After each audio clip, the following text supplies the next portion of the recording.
नमस्कार विद्यार्थियों। हमने देखा कि प्रसार शिक्षा क्या होती है, प्रसार शिक्षा के क्या क्या प्रिंसिपल्स होते हैं। हमने यह भी जाना कि उसकी क्या क्या प्रसार शिक्षा की फिलॉसफी होती है, अनौपचारिक शिक्षा क्या होती है, औपचारिक शिक्षा क्या होती है। इसके बारे में हमने हमारे पिछले वीडियोस में पूरी तरह जानकारी प्राप्त कर ली। अब हम ये देखते हैं कि प्रसार शिक्षा हमने देख लिया, कि हमें जान लिया, हमने समझ लिया कि प्रसार शिक्षा होती क्या है। अब हम ग्रामीणों में जब प्रसार शिक्षा देने जाते हैं, जब प्रैक्टिकली हम करते हैं, तो हम किस तरीके से करेंगे। सुनने में बहुत आसान है, बहुत इजी लगता है कि हाँ हमें जाना है ग्रामीण परिवेश में और हमें शिक्षा देनी है, परंतु उसकी क्या क्या पद्धतियाँ होती हैं, क्या क्या किस तरीके से आप शिक्षा को दे सकते हैं, इसी के बारे में हम इस वीडियो में देखते हैं। तो सबसे पहले हम देखते हैं कि प्रयोग के आधार पे प्रसार शिक्षा की क्या क्या पद्धतियां होती हैं। प्रयोग के आधार पे हमने इसको मुख्यतः 3 भागों में बांटा गया है। एक है व्यक्तिगत संपर्क में, एक है सामूहिक संपर्क में और एक है जनसंपर्क में। व्यक्तिगत संपर्क की जब हम बात करते हैं तो व्यक्तिगत संपर्क वह संपर्क होता है जिसमें 1 to 1 कन्वर्सेशन होता है। मैं आपसे डायरेक्ट बात कर रही हूँ और आप मुझसे डायरेक्ट बात कर रहे हैं और मैं आपको शिक्षा दे रही हूँ। एक व्यक्ति के द्वारा एक व्यक्ति लेता है शिक्षा को और एक व्यक्ति देता है शिक्षा को। तो हम जब पर्सनली किसी को शिक्षा देते हैं तब उसको बोलते हैं हम व्यक्तिगत संपर्क के द्वारा प्रसार शिक्षा देना। अगर हम एक पर्टिकुलर ग्रुप को बैठा के एक पर्टिकुलर टॉपिक के ऊपर जब शिक्षा दी जाती है तब हम उसको बोलते हैं सामूहिक संपर्क विधि के द्वारा शिक्षा ग्रहण करना। मेरे ख्याल से आपको समझ में आ रहा होगा आसानी से कि हम व्यक्तिगत संपर्क की बात करते हैं तब हम बात करते हैं किसकी, एक व्यक्ति के द्वारा ग्रहण करना और एक व्यक्ति के द्वारा शिक्षा को देना, वो होता है व्यक्तिगत संपर्क। सामूहिक संपर्क में एक व्यक्ति शिक्षा दे रहा होता है और एक पर्टिकुलर समूह मतलब निश्चित संख्या होती है उसकी, है ना, वही निश्चित संख्या 100, 200, 300, 400, 500 ये एक समूह है और वह शिक्षा ग्रहण कर रहा है, तो उसको हम बोलते हैं सामूहिक शिक्षा को ग्रहण करना या सामूहिक संपर्क के द्वारा शिक्षा देना।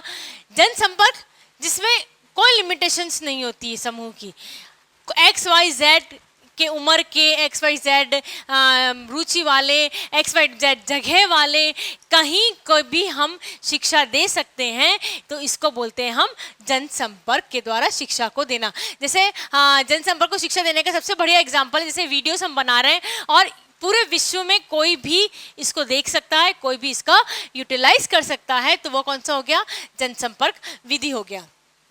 अब हम बात करते हैं व्यक्तिगत संपर्क में कौन कौन सी कैटेगरी आती है।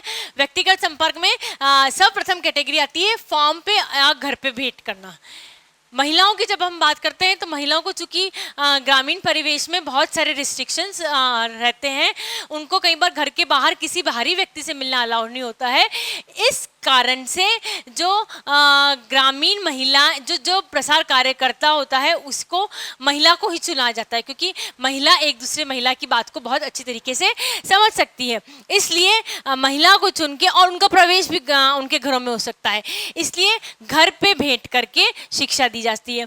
कई बार क्या होता है कि हम जब किसान को शिक्षा देने की बात करते हैं तब किसान को हम, क्योंकि उसकी टेक्नोलॉजीज के बारे में बताते हैं, उसकी फसल के बारे में ज्ञान देना होता है, उसकी जो फील्ड्स होते हैं, उसके जो खेत होते हैं, उनके बारे में ज्ञान देना होता है, इसलिए हम उनको कहाँ जाके देते हैं ज्ञान, फॉर्म पे जाके ज्ञान देते हैं। फिर नेक्स्ट, अगर हम सरपंच की बात करें, सरपंच से हम मिलना चाहते हैं ग्रामीण में, उप सरपंच से मिलना चाहते हैं या किसी भी कार्यकर्ता से मिलना चाहते हैं ग्रामीण में, तो हो सकता है हम उनके घर ना जाएं, हम उनके ऑफिस चले जाएं, है ना। तो प्रसार कार्यकर्ता हो सकता है व्यक्तिगत संपर्क में पर्टिकुलर 1 to 1 कन्वर्सेशन करना हो तो उसके लिए उसके ऑफिस में जाके भी संपर्क कर सकता है। फिर है टेलीफोन वार्ता, बहुत सारे कॉल्स आते हैं टेलीफोन्स पे, आप इसके बारे में जानकारी प्राप्त कर लीजिए। या हो सकता है क्योंकि मॉडर्न युग है, नेट का युग है, तो टेक्नोलॉजीज़ का युग है, तो टेक्नोलॉजीज़ में हम टेलीफोन का भी यूज़ करते हैं, मोबाइल का बहुत ज़्यादा यूज़ करने लग गए हैं, तो हम टेलीफोन के द्वारा भी उनको किसी चीज़ के बारे में जानकारी दे सकते हैं और टेलीफोन से वो कोई क्रॉस क्वेश्चनिंग करके अपने जितने भी सवाल हैं उनका उत्तर भी प्राप्त कर सकते हैं। पत्राचार के द्वारा। पत्राचार में बस एक कि आप जो प्रसार कार्यकर्ता होता है वो उनको लेटर लिख के और पूरी टेक्निक्स के बारे में जानकारी देता है। लेटर जो होता है वो पर्टिकुलर व्यक्ति के नाम ही उसके घर पे भेजा जाता है। आंवले के अचार की यह विधियां हैं। इस आंवले के अचार की विधियां टोटली लिखी गई, या आंवले के जो फायदे होते हैं, आंवले से क्या क्या बनाया जा सकता है, इसके बारे में एक पूरी बुकलेट, लीफलेट, फोल्डर कुछ भी बना दिया और उस बनाने के बाद में उसको व्यक्ति को पोस्ट कर दिया और पत्राचार के द्वारा आपने उसको जानकारी दे दी। नेक्स्ट है परिणाम प्रदर्शन। परिणाम प्रदर्शन में ये होता है कि आप व्यक्ति को उस जगह ले गए जहाँ पे कि जो आपने टेक्नोलॉजी यूज़ करी है, जो आपने ज्ञान दिया था, उसको उसका फ़ायदा दिखाना होता है। यह हम जब परिणाम प्रदर्शन की बात करते हैं तो परिणाम प्रदर्शन हम जनरली फॉर्म्स की बात करते हैं, जो फील्ड्स होती हैं उसके बारे में बात करते हैं, क्योंकि जो हमने नई तरीके से बीज का यूज़ किया है और नई तरीके से जो बीज का यूज़ करने के बाद हमने बहुत अच्छी फसल प्राप्त कर दी। अब खेत को तो आप उस व्यक्ति के पास नहीं ले जा सकते, व्यक्ति को हम कहाँ ले जाना पड़ेगा? खेत के पास ले जाना पड़ेगा।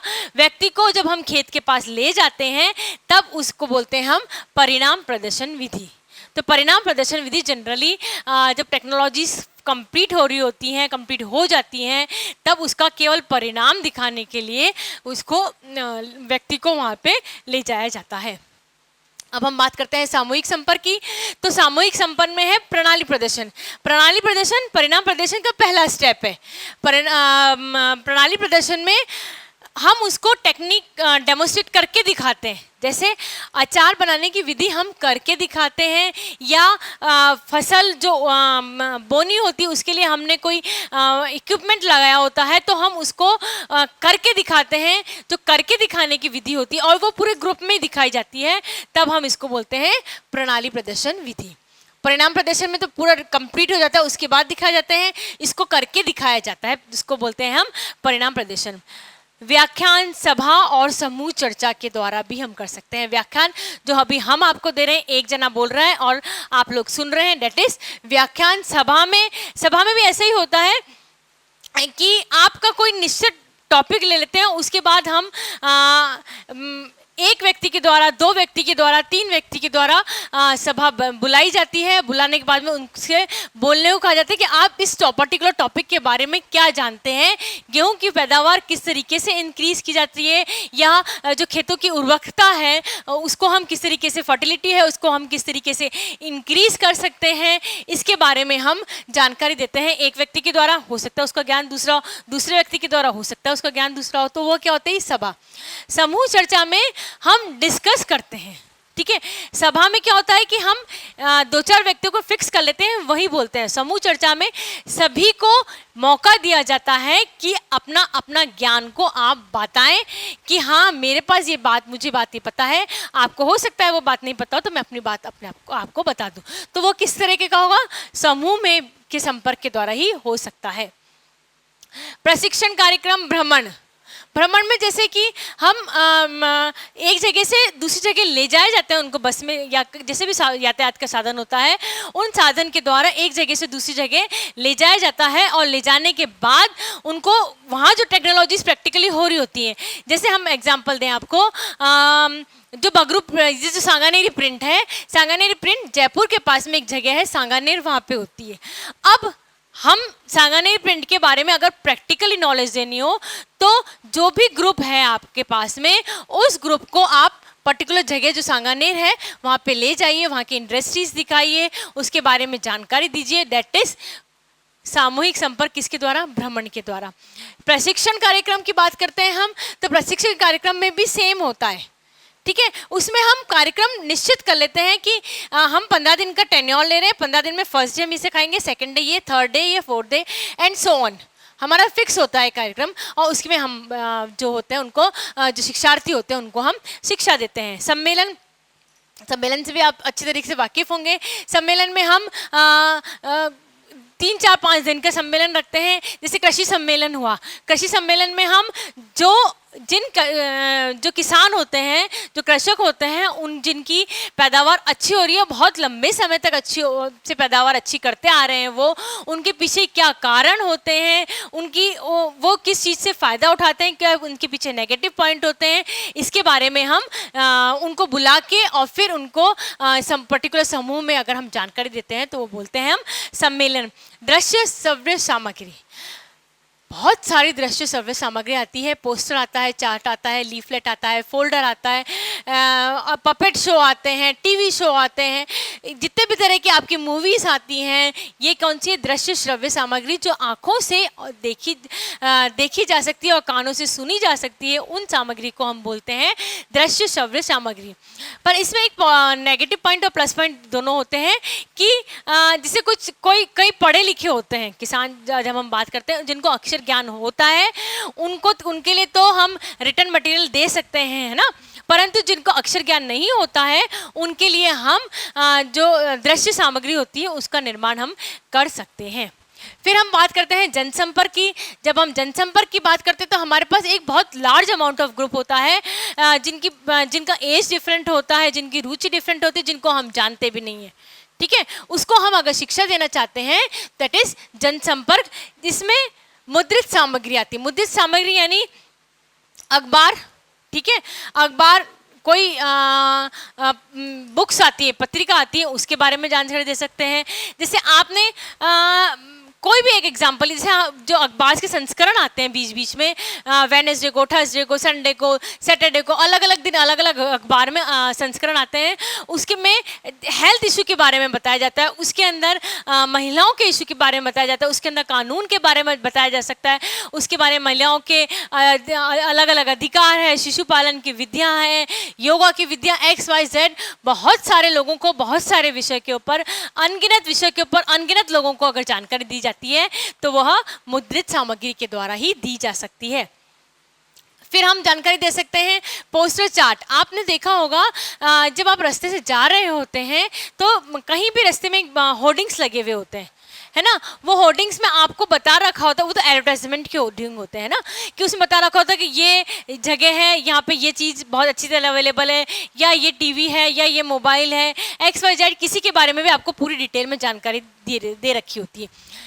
यह हम हमारे प्रसार शिक्षा में भी लगा सकते हैं, फॉलो कर सकते हैं। इसका सबसे बढ़िया एग्जांपल मैं आपको दूंगी कि जब पल्स पोलियो का जब कार्यक्रम चलता है हमारे हिंदुस्तान में, तो पल्स पोलियो का जब संडे आता है, पूरे शहर में आपने देखा होगा जगह जगह होर्डिंग्स लगा दिए जाते हैं, पोस्टर लगा दिए जाते हैं कि हाँ, इस समय इस दिन हमारे को इस जगह आपको पल्स पोलियो का कार्यक्रम आपके यहाँ पर होगा, आपको पल्स पोलियो के लिए जाना है, ठीक है।